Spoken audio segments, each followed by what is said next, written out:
Ya pemirsa, kita awali informasi pada pagi hari ini. Gas rumah makan bocor membuat 7 rumah di Medan, Sumatera Utara ludes terbakar. Sementara di Kabupaten Bogor, Jawa Barat, gudang penggilingan plastik terbakar terkena api dari pembakaran sampah.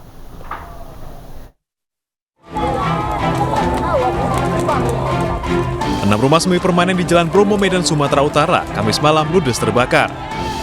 Api juga membakar rumah mewah di dekatnya hingga menghanguskan lantai 2 rumah dan mobil yang ada di dalamnya. Pemilik rumah yang baru tiba langsung histeris melihat rumahnya hangus terbakar. Api diduga berasal dari kebocoran gas di sebuah rumah makan. Api kemudian menyambar ke rumah agen gas yang ada di belakangnya. 11 mobil damkar dikerahkan ke lokasi. Pemadaman terhambat kencangnya angin dan banyaknya warga yang berkerumun di lokasi kebakaran. Dan untuk unit kita, pemadam kita lebih kurang 11 unit dari beberapa paku yang telah membantu untuk pendinginan maupun penyiraman dari awal. Di rumah mewah itu ada mobil juga yang terbakar, Bang? Ya, saya lihat tadi ada satu unit mobil jenis minibus yang terbakar. Tapi tidak. Dari 7 rumah itu, satunya rumah mewah itu ya, Bang? Ya, rumah tempat tinggal yang permanen. Tidak ada korban dalam peristiwa ini, namun kerugian material diperkirakan mencapai miliaran rupiah. Dari Medan, Sumatera Utara, Ahmad Ridwan Nasution, iNews melaporkan.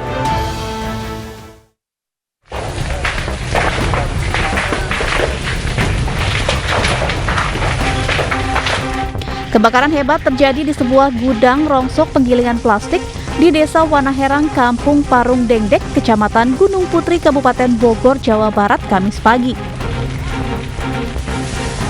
Banyaknya material yang mudah terbakar membuat api semakin membesar dan menyambar tiang listrik di sekitar lokasi. Akibatnya listrik di pemukiman warga padam. Kebakaran yang menghanguskan hampir seluruh gudang ini diduga dipicu adanya pembakaran sampah di dekat gudang. 8 mobil pemadam diterjunkan ke lokasi kebakaran, namun petugas terkendala jauhnya sumber air dan akses jalan yang sempit. Kita kesulitan di sumber air, karena kan sumber air kita jauh, jadi untuk sementara yang kita hambat ini hanya di air aja kendalanya, jadi api semakin membesar. Kalau emang posisi kita ibaratnya air lancar ya kemungkinan nggak akan sampai terjadi besar gini gitu kan, karena untuk saat ini yang kesulitan kita hanyalah di sumber air aja.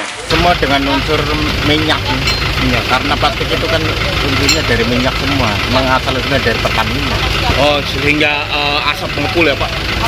Maksudnya asapnya sampai hitam begini? Asap ngepul ini kan karena banyak barang kerasan, artinya impact ABS itu kan emang mudah terbakar, seperti stropom. Tidak ada korban jiwa dalam peristiwa kebakaran ini, namun kerugian ditaksir mencapai puluhan juta rupiah. Dari Kabupaten Bogor, Jawa Barat, Cahyat Supriyatna, iNews melaporkan. Ya pemirsa, kericuhan warnai eksekusi rumah di Kota Malang, Jawa Timur. Pemilik rumah yang tak terima dieksekusi menghadang petugas.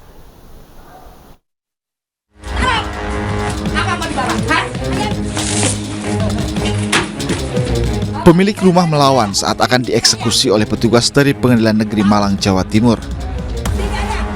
Petugas terpaksa menggendong pemilik rumah karena berusaha menghalangi petugas saat akan masuk ke dalam.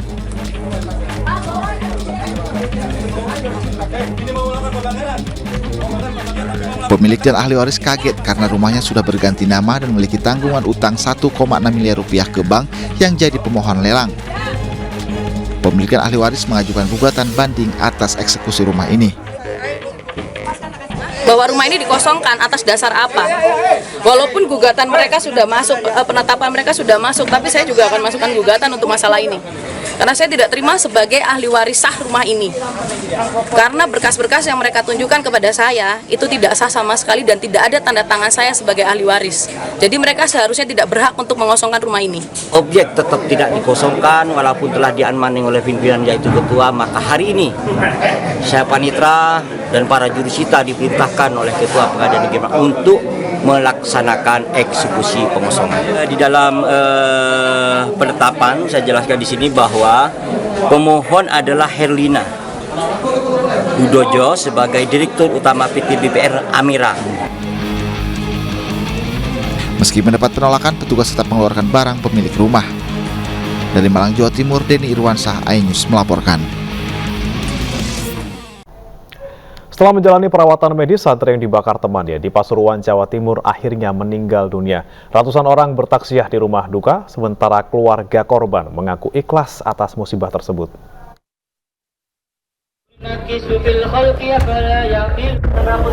Kendaraan ambulan mengangkut jenazah ke rumah duka di Desa Kepulungan, Kecamatan Gempol, Kabupaten Pasuruan, Jawa Timur, usai wafat dianiaya temannya.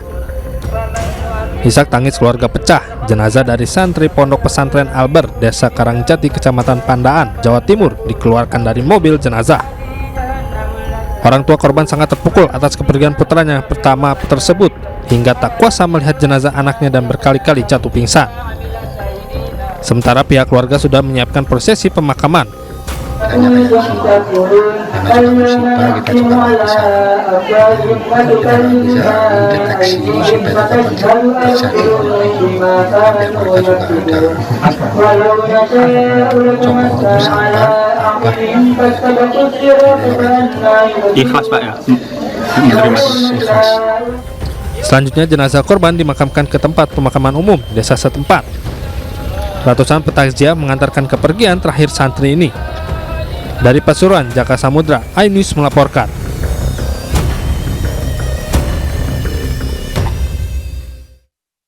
Misteri kematian satu keluarga akibat keracunan di Bantar Gebang, Bekasi, Jawa Barat akhirnya terungkap. Mereka dibunuh oleh dukun pesugihan yang ternyata penipu dan sempat membunuh sejumlah korban lain.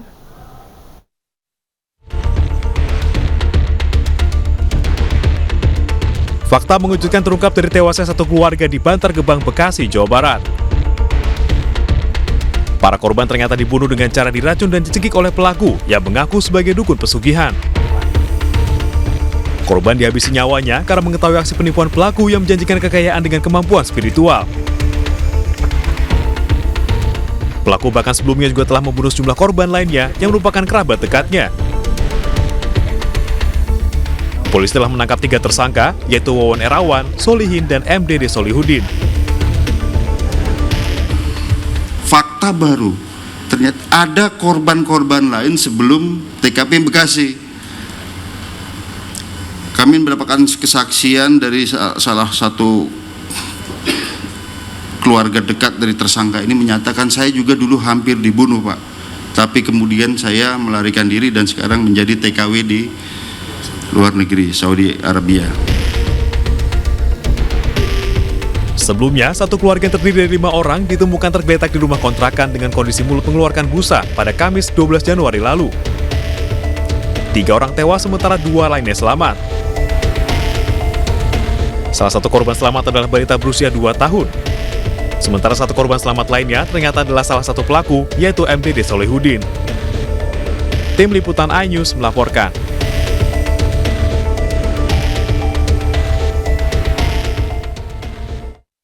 Selain mengetahui aksi penipuan pelaku, satu keluarga korban pembunuhan di Bekasi juga mengetahui aksi pembunuhan berantai yang dilakukan oleh pelaku. Sejauh ini total ada 9 orang yang tewas di tangan pelaku.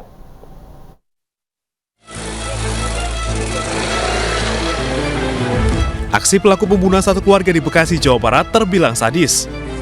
Para korban dibunuh karena mengetahui aksi penipuan berkedok dukun pesugihan yang dilakukan pelaku. Selain itu, korban juga mengetahui bahwa sebelumnya pelaku sudah membunuh 6 korban lainnya di Cianjur dan Garut. Pembunuhan 6 korban sebelumnya dilakukan untuk menguasai harta korban yang telah diserahkan. Dengan demikian, total ada 9 orang tewas dalam aksi pembunuhan berantai ini. Jumlah korban pembunuhan berantai sementara di Bekasi, 3 orang meninggal dunia, 1 orang selamat. Walaupun 1 orang selamat ini patut diduga juga terlibat dalam tindak pidana penipuan yang terjadi sebelumnya. Nanti kemungkinan setelah keluar dari rumah sakit kita akan sidik, kalau buktinya cukup kita jadikan tersangka. Di TKP Cianjur ada 4 kerangka, kemudian ada pengakuan dari tersangka, ada 1 kerangka lain dalam pencarian belum ditemukan. Kemudian ada di Garut ada 1 orang dikuburkan setelah sebelumnya dibuang ke laut. Polisi mendalami kemungkinan tambahan korban lain karena masih ada laporan kehilangan orang dari sejumlah saksi. Polisi juga masih menyelidiki adanya lubang baru yang disiapkan pelaku yang diduga akan digunakan untuk mengubur korban berikutnya. Tim Liputan iNews melaporkan.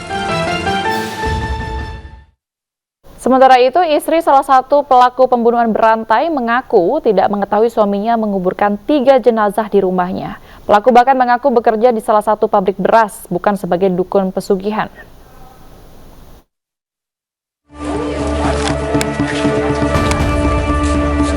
Tiga lubang berisi 3 jenazah ditemukan di rumah salah satu pelaku pembunuhan berantai, Wawon Erawan, di Kampung Babakan Mande, Ciranjang, Cianjur, Jawa Barat. Salah satunya berisi jenazah anak berusia 2 tahun dan 2 lainnya berisi jenazah mantan istri dan mertua Wawon. Oh, saya batasnya ya. Namun istri Wawon, I Suryati, sebelumnya tidak pernah mengetahui ada jenazah yang terkubur di rumahnya. Suaminya mengaku menggali lubang untuk saluran pembuangan septic tank. Suaminya bahkan mengaku bekerja di salah satu pabrik beras, bukan dukun pesugihan. Nggak tahu ada itu apa di situ ada jenazah. Ya kalau tahu mah mungkin saya juga nggak mau. Kan katanya itu mah buat sepiteng, katanya buat sepiteng dari kamar mandi ibunya. Gitu. Kan misah kamar mandi ibunya sama kamar mandi saya pribadi. Kalau sehari-hari suka praktek perdukunan nggak di sini? Enggak. Papa Wawon sendiri kerjanya apa, Bu? Suami? Ya kerjanya katanya di pabrik beras, Pak. Belakangan diketahui jenazah bocah 2 tahun itu merupakan anak pelaku dengan istrinya yang lain. Pelaku ternyata sudah beberapa kali menikah. Dari Cianjur, Jawa Barat, Muhammad Andi Ihsan, iNews melaporkan. Kapal layar motor dari Malaysia menuju Bitung, Sulawesi Utara hancur dan tenggelam di Teluk Selat Lambe. Ratusan warga berebut muatan ratusan karung pakaian bekas yang berserakan di pantai maupun laut.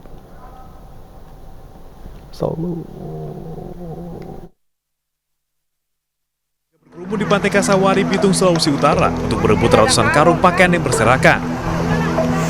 Pakaian-pakaian ini merupakan muatan kapal layar motor atau KLM Cahya Irfan yang tenggelam setelah menabrak karang di Teluk Selat Lambe.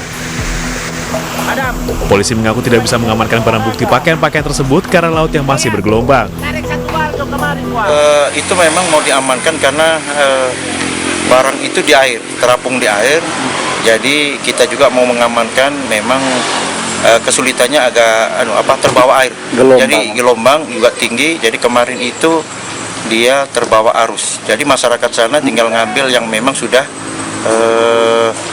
pisah-pisah, artinya sudah terbuka dari bungkusan yang sudah diikat itu. Kapal ini tenggelam dalam perjalanan dari Malaysia menuju Bitung. Kapal telah dikawal petugas Bea Cukai Bitung karena diduga mengangkut pakaian bekas ilegal. Dari Bitung, Sulawesi Utara, Francine Darugo, iNews melaporkan. Ya pemirsa, pembuat konten emak-emak mandi secara live ini menuai kecaman warganet karena dianggap mengeksploitasi orang tua. Padahal emak-emak yang melakukan mandi live ini mengaku ketagihan meski dilarang polisi. Sementara ibu-ibu yang senam dan berjoget di masjid di Pacitan, Jawa Timur viral di media sosial. Warganet ramai menghujat pelaku. Masuk live terus kawan ya, saya hanya butuh gift teman-teman ya, saya camkan buat teman-teman. Fenomena mandi live di sosial media yang dijuluki sebagai pengemis online kian mencuat. Aktivitas ini pun juga dilakukan di Kabupaten Lombok Tengah, salah satunya di Desa Stanggor, Kecamatan Praia Barat. Kegiatan live ini mendapat kecaman dari netizen lantaran dianggap melakukan eksploitasi terhadap orang tua karena dilakukan oleh emak-emak yang sudah lanjut usia. Menurut salah satu tim konten kreator dari salah satu akun, sudah 7 emak-emak melakukan mandi live. Tak tanggung-tanggung, dari hal ini, pemilik akun meraup keuntungan sekitar 50 juta rupiah dalam 2 minggu terakhir. Hanya kemauan sendiri. Ya, kemauan sendiri. Total semua dari hasil TikTok. Iya. 50 juta. Ini udah 2 minggu ini. Udah dapat 50 juta. Untuk berapa lah mungkin? Untuk semua orang lah. Ya. Sementara itu salah satu mama pelaku mandi live mengaku melakukan kegiatan ini lantaran tergiur keuntungan yang diperoleh. Bahkan perempuan yang bekerja sebagai buruh tani ini mengaku ketagihan dan akan tetap melakukan mandi live meski telah dilarang polisi. Sudah 9 kali, baru 9 kali dapat 9 juta kurang sedikit. Beli apa tuh Bu? Biaya anak, biaya suami, bayar utang, beli beras, beli kebutuhan sehari-hari. Terkait hal ini, polisi pun telah turun langsung ke lokasi dan menyelidiki peristiwa ini. Dari Lombok Tengah, Nusa Tenggara Barat, Emma Widiawati, iNews melaporkan.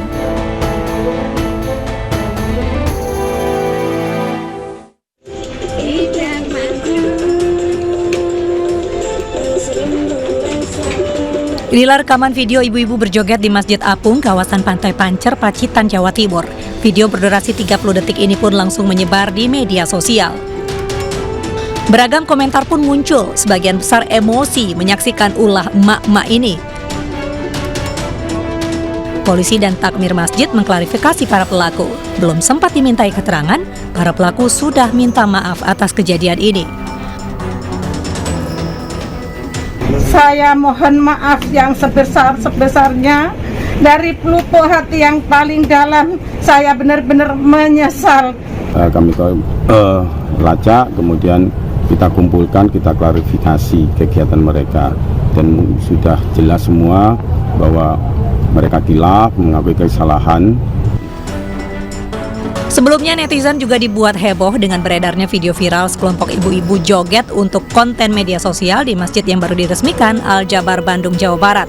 Gubernur Jawa Barat Ridwan Kamil memberikan pesan menohok.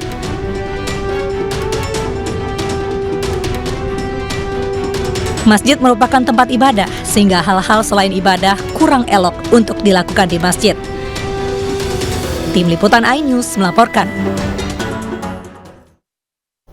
Seekor ular sanca sepanjang 2 meter berada di dalam angkot di Pasar Rebo, Jakarta Timur. Sementara di Kabupaten Lamongan, Jawa Timur, ular sanca masuk ke permukiman warga.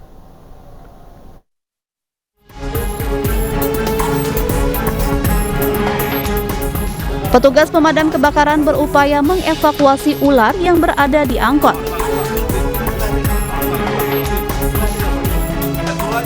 Dengan penuh kehati-hatian, petugas menarik kepala ular dari dalam kerangka mobil angkot. Sopir angkot mengetahui adanya ular sanca sepanjang 2 meter dari salah satu penumpang. Ular tersebut awalnya berada di bawah jok, kemudian masuk ke bagian kerangka mobil. Sopir angkot langsung mendatangi kantor pemadam kebakaran sektor Pasar Rebo, Jakarta Timur untuk meminta pertolongan.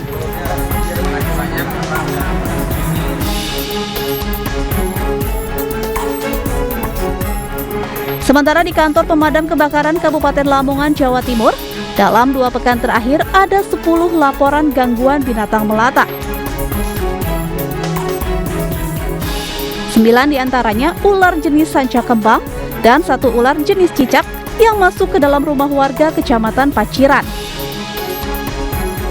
Ular sanca yang masuk ke dalam rumah warga kebanyakan bersembunyi di atap rumah warga.